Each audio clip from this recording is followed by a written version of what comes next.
एक गांव में एक साधु रहने आया। साधु ने कठोर तपस्या कर कई सिद्धियां हासिल की थी, इसलिए साधु जल्दी ही इस गांव में और आजू बाजू के गांव में प्रसिद्ध हो गया। इस गांव के पड़ोसी गांव में एक व्यापारी रहता था। व्यापारी धनवान बहुत था, इसलिए उसके पास किसी भौतिक वस्तु की कोई कमी नहीं थी। लेकिन जैसा होता है, हर आदमी कुछ ना कुछ कमी महसूस करता ही है।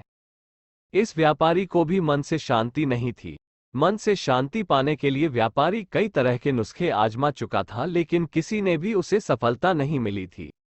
गांव के लोगों से साधु के बारे में काफी प्रशंसा सुनने के बाद व्यापारी ने तय किया कि वह इस साधु से जाकर मिलेगा और उनसे उसकी समस्या का समाधान मांगेगा। हो सकता है अपनी सिद्धियों के बल पर वह उसे मन में शांति लाने में मदद करे। अगले दिन व्यापारी साधु जहां रहता था उस कुटिया के पास पहुंच गया। व्यापारी ने अपने मन की सारी बात साधु को अच्छे से बताई। साधु ने उसकी बात सुनने के बाद व्यापारी से कहा कि तुम्हें कुछ दिनों तक मैं जैसा कहूं वैसा करना पड़ेगा और यही रहना पड़ेगा। व्यापारी किसी भी तरह मन की शांति पाना चाहता था, इसलिए वो तैयार हो गया। अगले दिन साधु ने व्यापारी से कहा कि आज के दिन तुम बाहर बैठोगे। साधु ने व्यापारी को एक जगह बताई जहां पर उसे बैठना था। सूरज चढ़ते ही तेज धूप सेठ पर पड़ने लगी। सेठ ये देखकर हैरान था कि साधु खुद कुटिया के अंदर छाया में बैठा है और उसे धूप में बिठा कर रखा है। व्यापारी को काफी गुस्सा आया, लेकिन वो किसी तरह अपने गुस्से को पी गया। अगले दिन साधु ने व्यापारी को फिर से उसी जगह बिठाया और इस दिन उसे खाना नहीं मिलेगा ये भी बताया।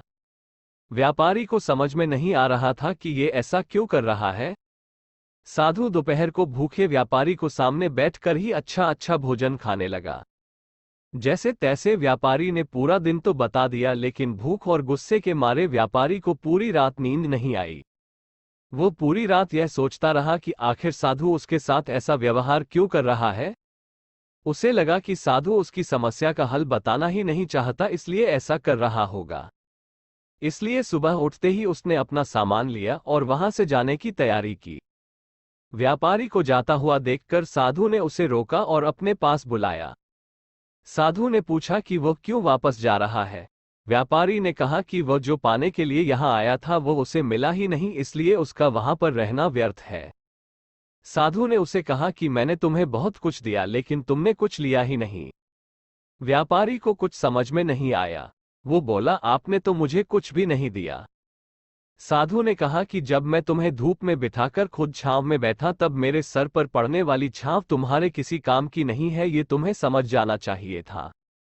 तुम नहीं समझे, तब मैंने तुम्हें भूखा रखा और तुम्हारे सामने अच्छा भोजन खाया, तब भी तुम नहीं समझे कि मेरा खाना खाने से तुम्हारा पेट नहीं भरने वाला।